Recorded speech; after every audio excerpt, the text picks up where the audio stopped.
बच्चों का ये कहना है कि हमको कोई समझता नहीं है।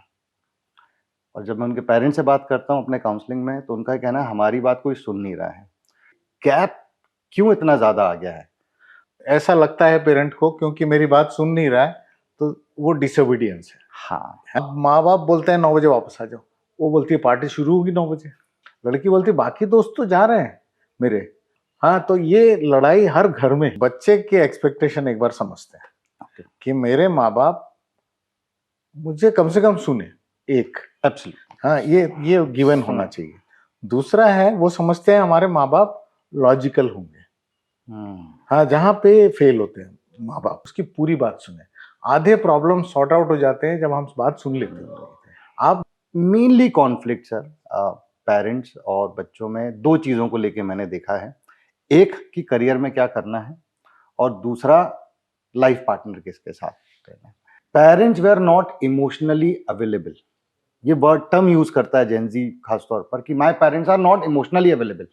एंड पेरेंट लाइक सर हमने सब कुछ तो दिया हुआ है, उसको दिया हुआ है, मटेरियलिस्टिकली सब कुछ अवेलेबल है, बट वो जो इमोशनल अनअवेलेबिलिटी है ऑफ पेरेंट की, अब या तो बच्चा उसको एज अ टूल यूज कर रहा है या सही में भी हो सकता है वो चीज की जरूरत हो, चाहे पैसे की हो चाहे इमोशन की हो, वो he will look at the parent. Parent के बाद या फेल होने के बाद ही वो दूसरी जगह जाता है, और कई बार फेल हो जाता है। नमस्कार एंड वेलकम। आज हम एक बहुत ही इंपॉर्टेंट टॉपिक पे बात करेंगे क्योंकि बहुत ट्रेंडिंग भी है, इस parenting with Gen Zs and Gen alpha. और इस पे बात करने के लिए आज हमारे साथ हैं हमारे एक्सपर्ट डॉक्टर जवाहर सूरी सेट्टी, जो एजुकेशनिस्ट हैं with more than 30 years of experience. He is an adviser to government, author, psychologist, and currently he is a vice chancellor of Rungta International Skill University. Welcome sir, and thanks again for taking out time for us. And so जैसे मैं अपने counselling में भी देखता हूँ, parenting nowadays has become a challenge, right? But अगर हम अपना बचपन देखें, हमारे माँ बाप को शायद कोई पेरेंटिंग स्कूल जाने की जरूरत नहीं पड़ी, कोई किताबें पढ़ने की जरूरत नहीं पड़ी। The first question which I want to ask is, ऐसा क्या सोसाइटी में चेंज हुआ है या साइकोलॉजी ऑफ बच्चों में चेंज, बच्चों की साइकोलॉजी में चेंज आया कि हमको एक पेरेंटिंग को सीखना पड़ रहा है जो एक जमाने में बड़ा नेचुरल स्टफ हुआ करता था? देखिए, पहले ना एक जनरेशन 15 साल की होती थी, तो हमारे माँ बाप ने जो सीखा था वो हमको सिखाते थे, इट वाज रिलेवेंट, राइट? लेकिन ये ऐसा जनरेशन है जी और अल्फा जी, जो हमसे ज्यादा टेक्नोलॉजी जानता है, और हर 5 साल में ये एक जनरेशन बदल रहा है। तो ये 5 साल का जो जनरेशनल चेंज है, ये पेरेंट समझ नहीं पा रहा। It is going faster than जितना हमने सोचा, और इस वजह से there is a misfit between the velocity of the kid and the velocity of the parent. Can you explain this gap with an example? एक एग्जांपल लेते हैं। जैसे मान लीजिए, हमारे टाइम में जब मोबाइल तो था नहीं, राइट? लेकिन मोबाइल आया कहीं जब 90s में, तो वो बहुत मोटा मोबाइल होता था। करेक्ट। उसमें आउटगोइंग कॉल्स 8 रुपए के होते थे, इनकमिंग कॉल 6 रुपए के होते थे।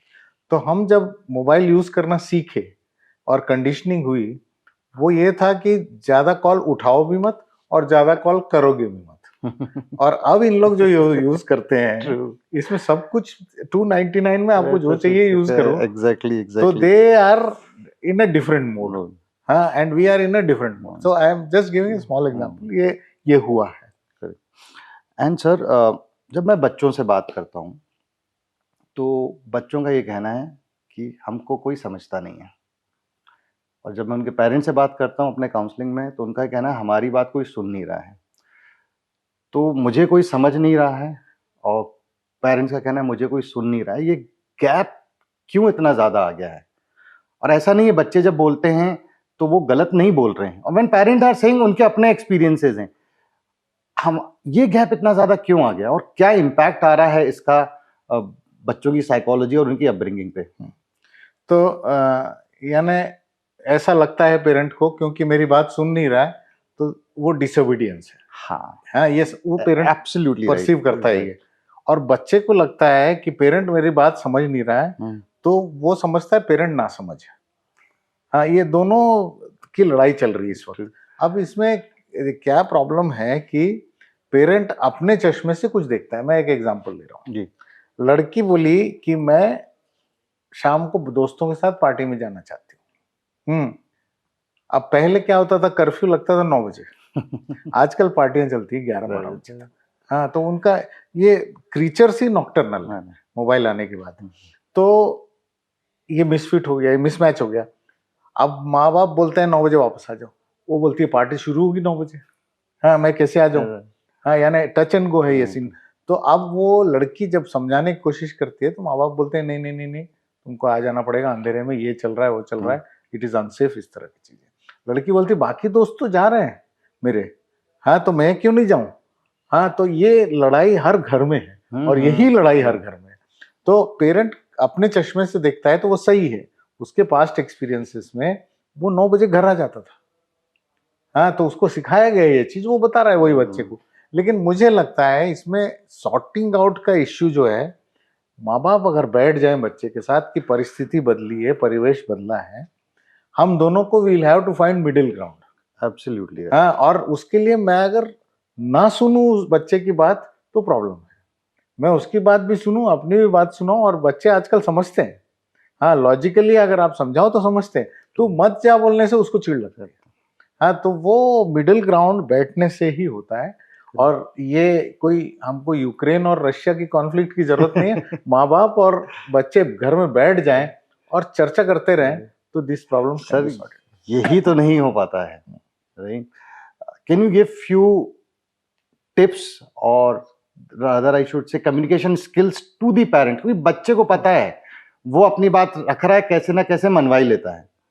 पेरेंट्स हैं जो कई बार प्रॉपर कम्युनिकेट नहीं कर पाते, क्योंकि हमारी पेरेंटिंग, जो मेजर पेरेंट्स हैं उनकी जो पेरेंटिंग हुई है वो इंस्ट्रक्शनल मोड पे हुई है, राइट? उनको पता है एक बार माँ बाप ने बोल दिया तो एक बार में सुन लेना है, बट ये बच्चे एक बार में सुनने वाले नहीं है। तो पेरेंट्स किस तरीके से बेटर कम्युनिकेट कर सकते हैं अपने बच्चों के साथ? देखिए, बच्चे की एक्सपेक्टेशन एक बार समझते हैं कि मेरे माँ बाप मुझे कम से कम सुने, एक एब्सोल्युटली। हाँ, ये गिवन होना चाहिए। दूसरा है, वो समझते हैं हमारे माँ बाप लॉजिकल होंगे। हाँ, जहाँ पे फेल होते हैं माँ बाप माँ बाप का क्या है, इंस्ट्रक्शन जैसे आपने बोला, वो ऑटोक्रेटिक हो जाता है कभी, मोस्ट ऑफ द टाइम। और अब जब आप ऑटोक्रेटिक हो जाते हो कि ये करना पड़ेगा तुमको, तो टीनेजर बोलता है मैं नहीं करूंगा। हाँ, उसका ईगो भी हर्ट होता है, और वो ज्यादा हर्ट होता है उस उम्र में। तो माँ बाप को 2-3 चीज समझनी पड़ेगी। एक, उसकी पूरी बात सुने। आधे प्रॉब्लम सॉर्ट आउट हो जाते हैं जब हम बात सुन लेते हैं।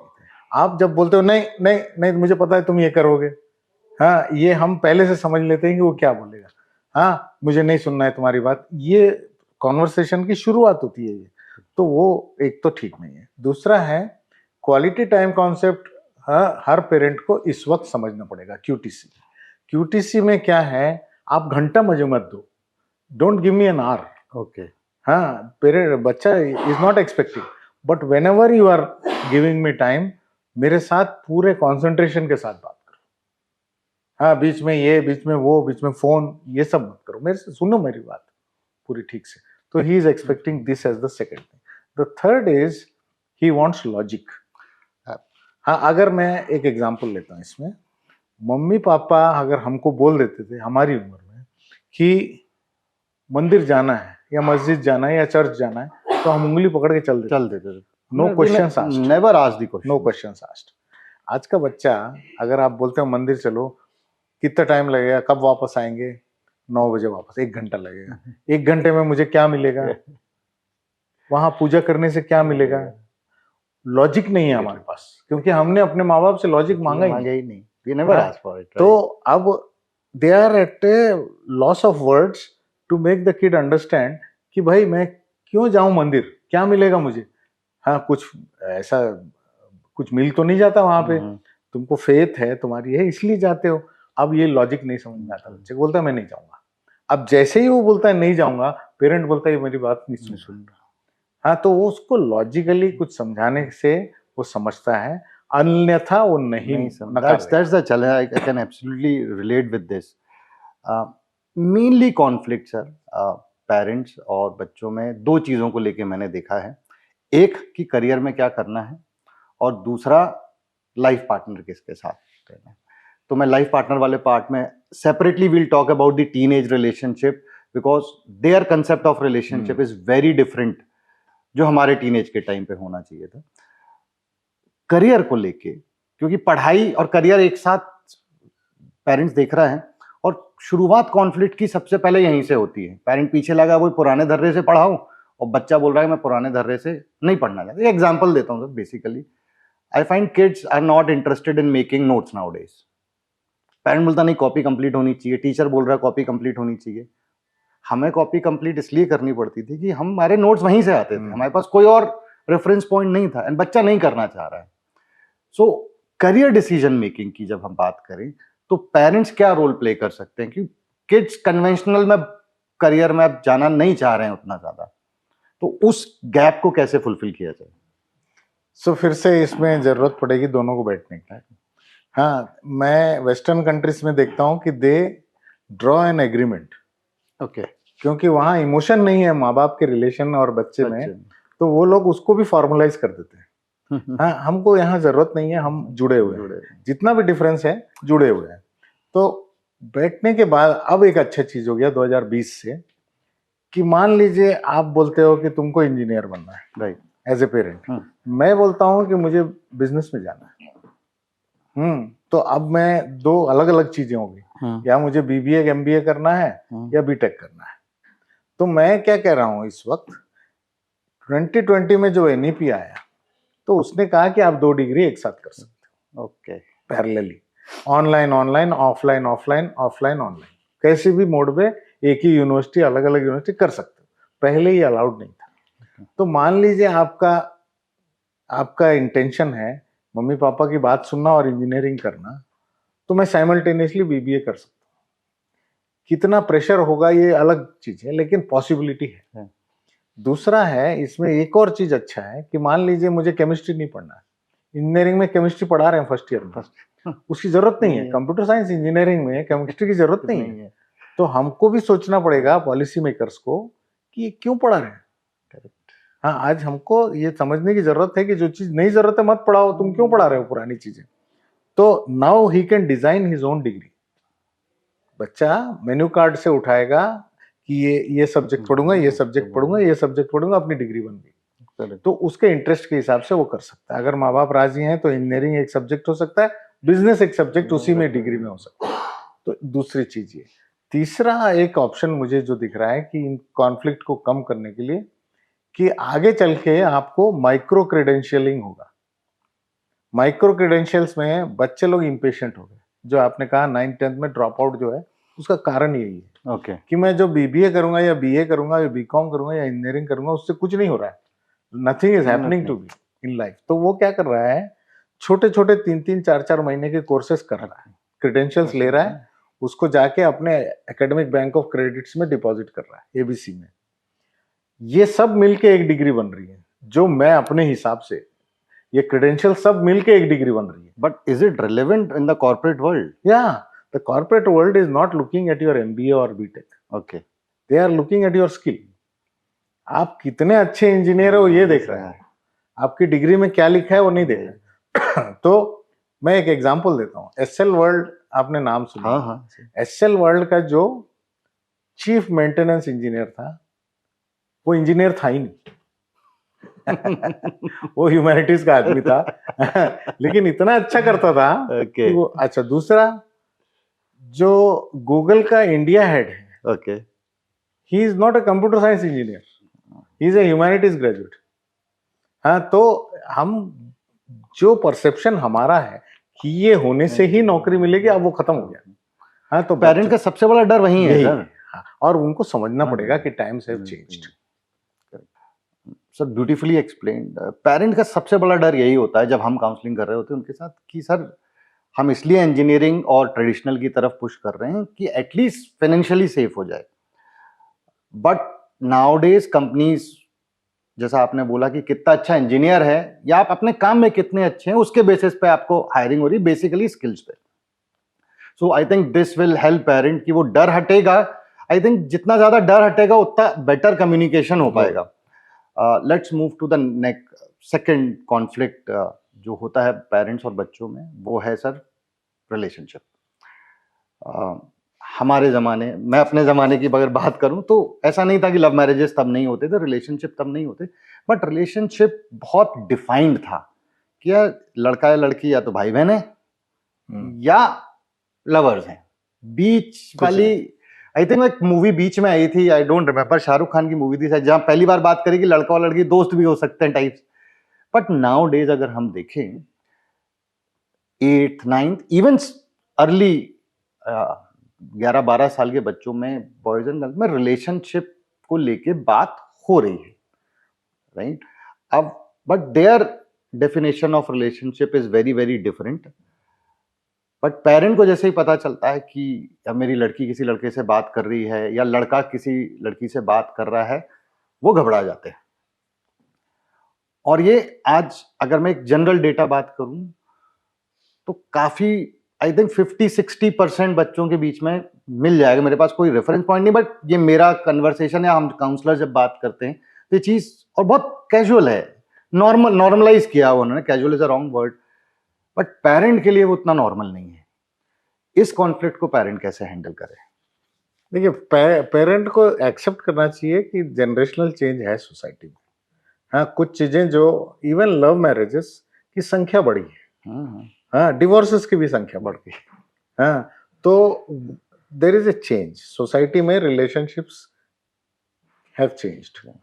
इसमें तरीके भी बहुत बदल गए, जैसे LGBTQ है, इज नाउ इन, यानी आप वो लीगलाइज्ड, हाँ, पहले नहीं था। तो उसको भी छोड़ दें तो प्यूबर्टी का एज नीचे आ गया, करेक्ट। उसकी वजह से बच्चे लोग जल्दी समझने लग गए चीजें जो हम लोग नहीं समझते थे। हाँ, ये पेरेंट को समझना पड़ेगा कि बच्चे आजकल जल्दी, they become more mature earlier.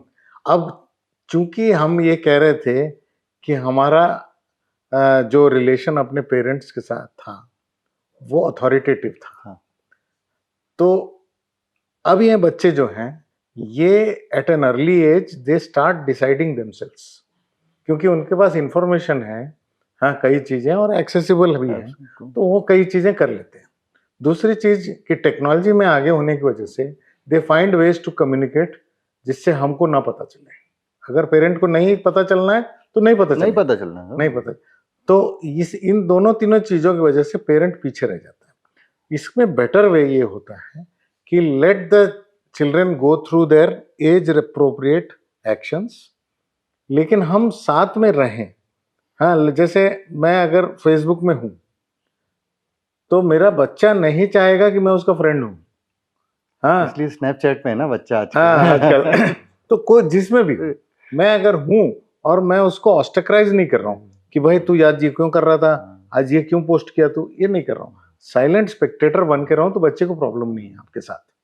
लेकिन उससे फायदा ये हो रहा है कि मैं अपने बच्चे को समझ रहा हूं कि वो कहां जा रहा है। तो more interfering parents are a strict no for the kids in relationships, but if you are not interfering they're okay with it, they're open about it. भाई अपनी मम्मी से बात कर लेंगे, अपने पापा से बात कर लेंगे, मम्मी मेरी गर्लफ्रेंड है, अच्छा ठीक है, मुझे शादी वादी नहीं करनी है, it is too early. They are very clear on, हाँ, दे आर क्लियर। लड़कियां भी बोल रही हैं, लड़के भी बोल रहे हैं। तो this is a transactional behaviour जिसमें हम टाइम बीइंग के लिए हमारे इमोशंस के हिसाब से चल रहे हैं, and we are not trying to control it, parent is trying to control it. And sir, मैं इस डिस्कशन को सिर्फ पेरेंट को क्या सीखना है उस पर नहीं रखना चाहता। When we talk to kids, उनके, बिकॉज उनको वो थिन लाइन है सर कि वो बिहेवियर एज अप्रोप्रिएट है या नहीं है। What message you would like to give them, give it to those kids who are into, क्योंकि क्या हो रहा है सर, वो लाइन कब क्रॉस हो जा रही है वो पता नहीं चल रहा है, राइट? जिस तरीके के स्नैप्स शेयर हो रहे हैं, I don't want to get into the micro level of things, but हो रहा है। Yes, yes. और वो बाद में जाके बच्चों को ही प्रॉब्लम क्रिएट कर रहा है, राइट? जैसे अकाउंट हैक हो रहे हैं या इमेजेस मॉफ्ड हो रही हैं, तो वो बच्चा कैसे ध्यान रखे, क्योंकि हम टीनेज रिलेशनशिप को रोक तो नहीं सकते, वो कंट्रोलिंग मैकेनिज्म वाले फॉर्मूले से तो नहीं चलने वाला। सो व्हाट, एज उन बच्चों को आप क्या मैसेज देना चाहेंगे या उनको किन बातों का ध्यान रखना चाहिए? 2-3 चीजें होती हैं इसमें जो बहुत जरूरी है, and it is for their own safety. Exactly. तो पहली चीज ये कि post only those photographs which you can show to your parents. Simple, हाँ, right? Thumb rule, right? that is the best way to avoid anything. मैं अपने दोस्त को क्या दिखा रहा हूँ ये तुम दोनों के बीच की बात है, हाँ, लेकिन सोशल मीडिया में पोस्ट होने से इट बिकम्स पब्लिक प्रॉपर्टी, वो नहीं करना चाहिए। दूसरी बात, there is a thin line, आप मैं मानता हूँ, between crossing the line and being on the right side, लेकिन पेरेंट्स के साथ अगर अच्छा ओपन रिलेशनशिप है and we discuss with them openly कि ये लाइन है और इस उम्र में ये होना नहीं चाहिए, बाकी तुम्हारी मर्जी है, हम उस पर ट्रस्ट करते हैं, ये दिखाते हैं। हम लोग आज की तारीख में प्रीची हो जाते हैं मोस्ट ऑफ द टाइम, हाँ, और प्रीची होने की वजह से लगता है कि मैं ऊपर हूँ वो नीचे है, हाँ, तो वो क्या करता है, उसको लगता है ट्रस्ट नहीं है, मम्मी पापा को मेरे ऊपर ट्रस्ट नहीं है, ये मानते नहीं है कि मुझे पता है, हाँ, तो वो क्या है, जिद में कुछ भी कर बैठता है, हाँ। तो हम अगर फ्रेंडली तरीके से बच्चों के साथ बैठ के एज अप्रोप्रिएट बिहेवियर के बारे में अगर हम बात करें तो I think nothing wrong, and खुल के बात करिए, कोई तकलीफ नहीं है, मॉरल साइंस की जरूरत नहीं है। तो I think best way is talk to them. Social media में don't post any images which you won't show your parents, and third, don't keep any frivolous messages, हाँ, यानी अगर आप भेज रहे हो उसका रिपरकशन झेलने के तैयार हो जाओ, हाँ, क्योंकि आपने एक बार पोस्ट कर दिया सोशल मीडिया पे, it remains forever, it is not your own property. तो एनी फ्रिवलस मैसेजेस, हाँ, आपने मस्ती में किया, कुछ भी किया, it is liable to legal action, तो आप उसको झेलने के लिए तैयार हो जाओ। एंड सर, रिलेशनशिप से ही मैं एक दूसरे क्वेश्चन की तरफ चलता हूँ, and that is about parents mental health. When I talk to kids, जब हम काउंसलिंग में देखते हैं कि जब ये केसेस बिगड़ते हैं तो फिर अल्टीमेटली काउंसलिंग के लिए आना ही पड़ता है, and when I try to find out कि भाई इतनी जल्दी क्या है आपको वो लाइन क्रॉस करने की, तो एक बड़ा कॉमन फैक्टर्स जो सामने आया सर, कि parents were not emotionally available. ये वर्ड टर्म यूज करता है जेनजी खासतौर पर कि my parents are not emotionally available, and parent like sir हमने सब कुछ तो दिया हुआ है, उसको दिया हुआ है, मटेरियलिस्टिकली सब कुछ अवेलेबल है, बट वो जो इमोशनल अनअवेलेबिलिटी है ऑफ पेरेंट की, अब या तो बच्चा उसको एज अ टूल यूज कर रहा है या सही में भी हो सकता है वो चीज। और जब हम पेरेंट्स से बात करते हैं तो ये फाइंड आउट किया गया कि देयर ओन जो इमोशनली अनअवेलेबल है पेरेंट, वो उसका रीजन उनकी खुद की मेंटल हेल्थ पे ध्यान नहीं देना, and this generation is very vocal about their mental health, right? So how parent can take care of their own mental health and how important it is to be emotionally available to the child? Very important. So the second part first, emotional availability of parents. Parent will first look at the kid will first look at the parent. कोई भी चीज की जरूरत हो, चाहे पैसे की हो चाहे इमोशन की हो, वो he will look at the parent.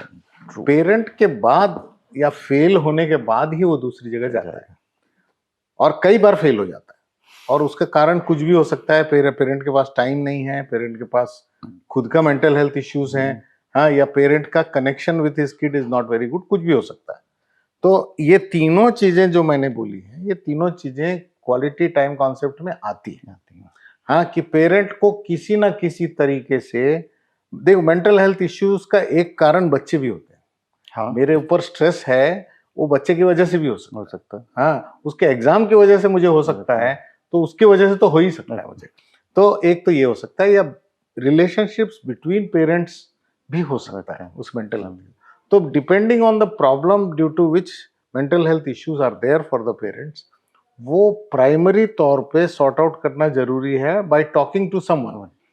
Parents are not open for professional help, they are not, जो बच्चे हैं ओपन है बट पेरेंट्स नहीं, पेरेंट्स आर नॉट। तो अभी क्या है, पेरेंट का जनरेशन जो है वो सोचता है अगर मैं किसी काउंसलर के पास जाऊंगा तो मुझे पागल माना जाएगा, this is a very true taboo issue, हाँ, जबकि बच्चों को अगर कुछ भी प्रॉब्लम होता है तो they are open, they sort it out, that हमको बच्चों से सीखना पड़ेगा ये चीज, पेरेंट को मेंटल हेल्थ इश्यूज किस तरह से बच्चे सॉर्ट करते हैं उस तरह से हमको उनको सीखना, कोई गलत नहीं है, if we can learn from that. दूसरा है कि पेरेंट शुड प्रैक्टिस, हाँ, some exercises like meditation or breathing exercises which they are not, आज का पेरेंट नहीं कर रहे, हाँ, तो ये चीजें जो हैं इनकी जब तक नहीं होंगी ना, mental health issues parents need to sort out, क्योंकि उससे बच्चा सीख रहा है और आप सिखा नहीं पा रहे हो how to tackle, he has to go to an expert, otherwise this could have been sorted out at home, लेकिन नहीं हो पा रहा है। तो पेरेंट को पहले प्रैक्टिस करना पड़ेगा good mental health and it will reflect on his or her kid. तो sir it's very important what as you said कि it's very important for the parent to take care of their mental health. I think एक वो part अगर clear हो जाए तो बहुत सारे इश्यूज उससे एसोसिएटेड ठीक हो जाएंगे। एक बहुत बड़ा चैलेंज जो पेरेंट्स हमेशा बोलते हैं इस जनरेशन का relationship with screen time and mobile, right. हमें शायद मेरा ये मानना है कि आप पूरी तरह तो आप नहीं छीन सकते उनसे, बट बच्चे का भी ओवर यूज है पोस्ट कोविड बहुत ज्यादा है एंड समहाउ कोई बीच का रास्ता दिख नहीं रहा है ना बच्चों की तरफ से। 8-8 घंटे का स्क्रीन टाइम, आई थिंक मुझे नहीं लगता हमारे our mind is design to process that much screen time. ये प्रॉब्लम को मतलब पहले तो मैं बच्चों के एंगल से बात करूं, कैसे रिजॉल्व किया जाए, बिकॉज सर ये आउट ऑफ कंट्रोल होती जा रही है। मतलब अगर मैं I work with a lot of psychiatrist and one of them were telling me कि मोबाइल एडिक्शन अब एक एडिक्शन की कैटेगरी में आ गया है for which they can prescribed medication. तो ये कैसे कंट्रोल करें, क्योंकि पेरेंट का सबसे बड़ा इशू यही है कि वो तो मोबाइल ही नहीं छोड़ रहा है। ये बात सही है, ये बात सही है। और कल के एक डिस्कशन में ये बच्चे लोगों ने बोल दिया था। अच्छा, हाँ, जब पेरेंट ने यही बात बोली थी तो बच्चे ने बोला था जब मैं छोटा था खाना नहीं खाता था आप मुझे मोबाइल पकड़ा देते। हाँ, आपने आदत शुरू की है, आपने आदत शुरू की है और आप दोनों टाइम नहीं दे पाते थे तो मुझे मोबाइल दे देते थे। हाँ, तो यू स्टार्टेड इट, अब आप bear with us. But having said that 8 घंटा 6 घंटा ये एडिक्शन के रेंज में आता है। इसके वजह से न सिर्फ जो मोबाइल से जो नुकसान हो रहा है वो हो रहा है, स्लीप डिप्रीवेशन होता है, हाँ, देन गैस होता है और एक ही जगह बैठने की वजह से लैक ऑफ फिजिकल एक्सरसाइज होता है। हाँ, तो ये there are many repercussions due to this 6 hours और 8 आवर्स ऑफ मोबाइल एडिक्शन। हाँ, तो इसमें 2-3 चीजें आप कर सकते हो। मोबाइल छीनो मत इनिशियली, आप स्क्रीन शेयर करके उसको टीवी में देखने बोलिए। ओके, हाँ, तो एक तो 4 फीट का डिस्टेंस होना चाहिए और साइज बड़ा स्क्रीन का। तो फर्स्ट प्रॉब्लम इज दैट जो आई पे जो प्रॉब्लम है उसको आप थोड़ा सा सॉर्ट आउट। बच्चा वो करना ही नहीं चाह रहा ना, मोबाइल में उसको प्राइवेसी मिल रही है, नहीं आप वहां पे उसको प्राइवेसी नहीं मिलेगी। नहीं है, वो नहीं मिलती है वो। लेकिन मान लेते हैं अगर उसके कमरे में मैंने एक टीवी लगा दी, हाँ, तो वो उसकी आंखें बचेंगी। एक दूसरा है जो कंटेंट उसमें परोस रहे हैं उस पे हमारा कंट्रोल नहीं है। तो एप्रिजन जैसा एक ऐप उसमें डाल दीजिए, एप्रिजन या फॉरेस्ट, ये 2 ऐप्स हैं अच्छे। पेरेंट को बिना पता चले कंट्रोल हो सकता है मोबाइल पे। तो आईफोन अगर आपके पास है, iOS अगर है तो फॉरेस्ट डालिए, और Aprison is a gamified app for Android. ये दोनों का क्या है, मोटिवेशन अलग है कुछ। जैसे मान लीजिए आपने एप्रिजन फॉरेस्ट डाला, आईफोन है बच्चे के पास, तो मैं 9 से 10 बजे एडिक्टेड हूं ये दिखाता है वो टू फेसबुक। वो आपको डेटा बता देगा कि किस टाइम सबसे ज्यादा हम सबकॉन्शियसली कर रहे हैं। हमको पता नहीं है कब एडिक्शन है। तो किस में एडिक्शन ज्यादा है, इंस्टाग्राम है, फेसबुक है, स्नैपचैट है, वो बता देता है और टाइमिंग बता देता है। तो आप क्या करिए, 9 बजे से 10 बजे अगर मान लीजिए स्नैपचैट आप यूज कर रहे हो तो 9 बजे से 10 बजे स्नैपचैट को लॉक कर दीजिए। ओके, यानी सिगरेट जब तलब लगती है छोड़ दीजिएंगे ना तो छूटने के चांसेस ज्यादा हैं। तो वो 9 से 10 जब आप लॉक कर देते हो और पहले दिन आप 9 से 10 नहीं स्नैपचैट में जाते हो तो एक रिवॉर्ड मिलता है आपको कि आपके गार्डन में एक पेड़ लग जाता है, वर्चुअल गार्डन में। ओके, फॉरेस्ट ये है। अच्छा, तो जितनी जल्दी आपका फॉरेस्ट बनता है उतना जल्दी आपका एडिक्शन दूर होता है। एक ही है। एंड्रॉयड वाले में आप जज हो, और आप बच्चे ने 6 घंटे यूज किया, फिर कौन से टाइम पे यूज किया, ये सब है उसी में डेटा। आपने लॉक किया उसको उस समय, गुड बिहेवियर जैसे जेल में डाल देता है। जज क्या बोलता है, तुमको सजा मिलती है 9 से 10 फेसबुक, तुम जेल में चले जाओ। ओके, तो फेसबुक जेल में चले जाता है, दिखता है, इट्स गेमिफाइड। ओके, तो जब अंदर चला जाता है और वो कुछ नहीं करता है बच्चा, तो उसका मतलब क्या है, जब जेल में अच्छा बिहेवियर रहता है तो जो कैदी है उसकी वाइफ उसके लिए टिफिन लेके आती है, अलाउड है 5 मिनट के लिए 10 मिनट के लिए बात कर सकता है। वैसे ही इसमें भी पेरोल मिलता है कि आप उस 9 से 10 के बीच में अगले दिन 5 मिनट के लिए आप व्हाट्सएप चेक कर लो। ओके। हाँ, तो फ्री टाइम मिलता है उसको। तो there are incentives built into this systems, parent को जुडिशियसली इनको यूज करना चाहिए। सर ये तो एक्सटर्नल मैकेनिज्म हो गए, बट अगर इन पर्सन देखें, how can we give a better dopamine release, क्योंकि बेसिकली तो Dopamine. डोपामिन रिलीज ही है। सो पेरेंट्स साथ में मिलके या कोई ऐसी activities which are healthier ways of dopamine release, वो कैसे कर सकते हैं? नहीं, देखिए पहली बात ये है कि आप मोबाइल यूज करोगे, वो आप तो ये बोल रहे हो हाँ, मोबाइल तो कि यूज सिर्फ करना ही है। मोबाइल में जो चीज कर रहे हैं Okay. उसमें कैसे हम लोग मिल कर- सकते हैं। तो जैसे ऐसा वाला गेम खेलते हैं Right. कि यहाँ क्या दिख रहा है, आपको दिख अच्छा रहा है, है। तो वो उस तरह की चीजें करनी करनी चाहिए। है। यानी फैमिली टाइम अगर आपके पास है तो आप फैमिली टाइम मोबाइल पे मोबाइल स्पेंड कर सकते हो। You can do it, there are lot of games you can do. But हाँ, वो अगर वो 8 घंटे या 6 घंटे में है तो इसका मतलब एडिक्शन तो है। एडिक्शन तो है। और उसमें ऐड करिए कि आपने भी आपका 1 घंटा उसमें जोड़ दिया, यानी परिवार में 1 घंटा और टाइम जुड़ा है। इसमें प्रॉब्लम ये आ रहा है कि पेरेंट इज प्रीचिंग और खुद यूज कर रहा है। ये बच्चे का बहुत बड़ा कंप्लेंट है कि मेरे माँ बाप इतना यूज करते हैं कि एक तो हमको टाइम नहीं देते, दूसरा हमको बोलते हैं कि मत यूज करो। हाँ, तो बच्चा सही बोल रहा है इस वक्त। तो पहले तो मैं अपने आप को सुधारूं, फिर बच्चे को बोलूं चलेगा। तो ये 8 घंटे 9 घंटे का रात का जो यूसेज है उसको कैसे कम करना है एक बार देखना पड़ेगा। तो उसमें क्या होता है, जैसे बच्चे को फिजिकल एक्टिविटी स्कूल में करवाए तो रात को नींद आती है। अभी क्या है, वो रात को मोबाइल लेके बैठता है। उस वजह से उसकी फिजिकल एक्टिविटी कम हो गई है और नींद नहीं आ रही उसको। हाँ, तो sleep is a problem here. Sleep को सॉर्ट आउट करेंगे तो ये सॉर्ट आउट हो जाएगा। एंड सर थोड़ा सा चेंज करते हैं, पुरानी चीज़ों की तरफ चलते हैं।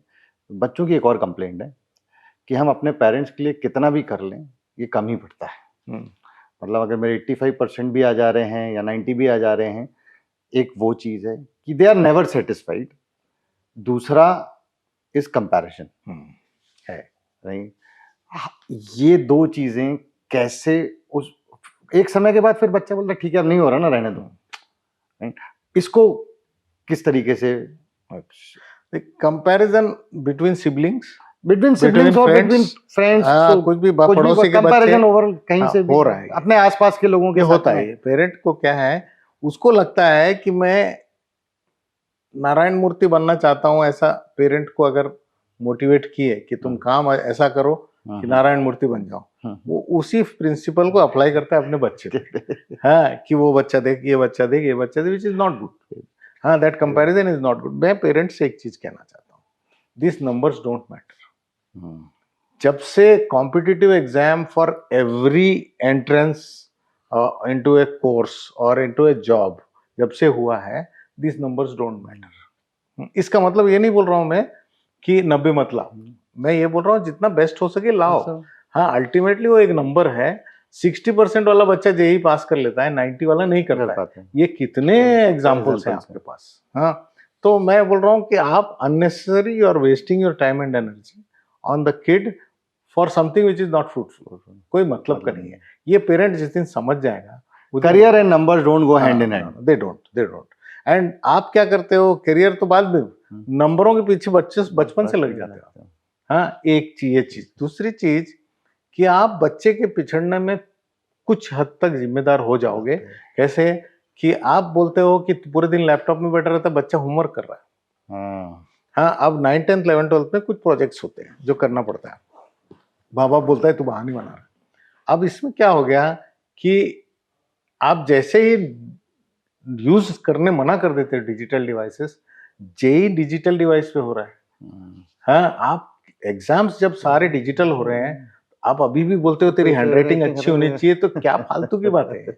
हाँ, या तो आप समय के पीछे हो या बच्चे समय से आगे है, तो एक्सेप्ट कर लो उसको।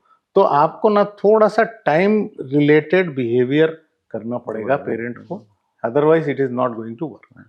एंड सर सोसाइटी में एक बहुत मेजर चेंज जो न्यूक्लियर फैमिलीज का आया है, उसने भी पेरेंटिंग के बहुत इम्पैक्ट डाला है। So I want to understand what is the role of father in parenting. We growing up, it was majorly the female in the family who took care of it. ऐसा नहीं है कि parent father नहीं करते, but major system वो था. But nuclear family में क्योंकि वाइफ भी वर्किंग है, अब मेजर न्यूक्लियर फैमिलीज में when both the parents are working, what is the role of a male figure in parenting? देखिए, मुझे लगता है कि द रोल्स ऑफ पेरेंट जैसे क्लियर कट डिफाइंड होते थे, अब नहीं है, अब ब्लर हो गए. तो मदर का रोल पेरेंट कर रहा है, except roles which only the mother can do. हाँ, otherwise parents are both same. खाना भी बना लेता है इधर पेरेंट, कुछ भी होता है. तो this is the best available parent का सिस्टम है ये. जिस वक्त जो अवेलेबल होगा बच्चे के लिए वो अवेलेबल होगा, और वो उससे जो मांग कर रहा है मांग सकता है. पापा से जाके ये मांग कर सकता है, पापा मुझे भूख लगी है खाना दो, पहले जो मम्मी का डोमेन था. हाँ, या मम्मी को जाके मम्मी अवेलेबल तो बोल सकता है मेरे होमवर्क में मुझे हेल्प करो. हाँ, तो the relations and the line has blurred. और मुझे लगता है कि this is a very democratic situation जो बच्चे के लिए अच्छा है. And sir, definitely this podcast will help, but I want आपकी तरफ से कुछ ऐसे बुक्स, कुछ ऐसे वेबसाइट्स जहां मैं पेरेंटिंग सीख सकता हूं. मतलब ये तो क्लियर है कि आपको सीखना तो पड़ेगा, अब पुराने धर्रे से चलने वाला नहीं है. Can you suggest few of the books? One, एक तो आपकी किताब है. हाँ, नहीं वो नहीं भी है, ऐसा कोई प्रॉब्लम नहीं है. There are some books which are good for parents, हाँ, और फॉर किड्स. ओके. तो पेरेंट्स के लिए जैसे आप if you go to any YouTube channel and look for Sir Ken Robinson. Come again, sir? Sir Ken Robinson. Okay. Sir Ken Robinson के जितने Ted talks हैं या जो भी हैं देख लीजिए पेरेंट्स. हाँ, उसका कारण है वो आदमी शर्माता नहीं है कोई कड़वी चीज बोलने के लिए. ओके. वो स्कूल्स को भी बोलता है, पेरेंट्स को भी बोलता है. जैसे उसका एक फेमस लाइन है, स्कूल स्किल क्रिएटिविटी. हाँ, यानी वो उस समय ब्लास्फेमी मानते थे जिस समय उसने ये बोला था कि अरे ये स्कूल के अगेंस्ट में बोल रहा है. उसका कहना है कि भाई आप असेंबली में लाइन में खड़े कर लेते हो, एक ही तरह के आंसर्स एक्सपेक्ट करते हो. हाँ, टीचर से एक ही तरह का बिहेवियर एक्सपेक्ट करते हो.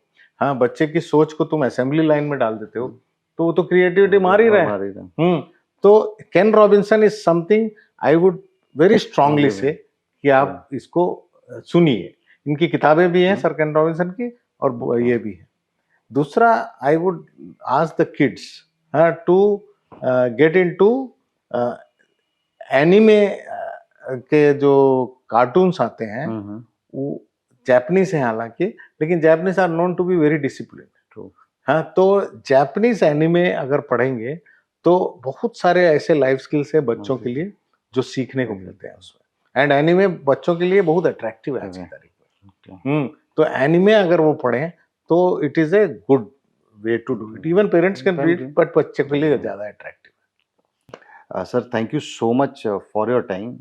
ये 1 घंटा 40 मिनट नहीं पॉसिबल है हम पेरेंटिंग जैसे कॉम्प्लेक्स टॉपिक को कवर कर सके, बट बहुत सारे एस्पेक्ट्स पे आपने एक बहुत डिफरेंट पर्सपेक्टिव दिया, which is going to help parents as well as the children as well.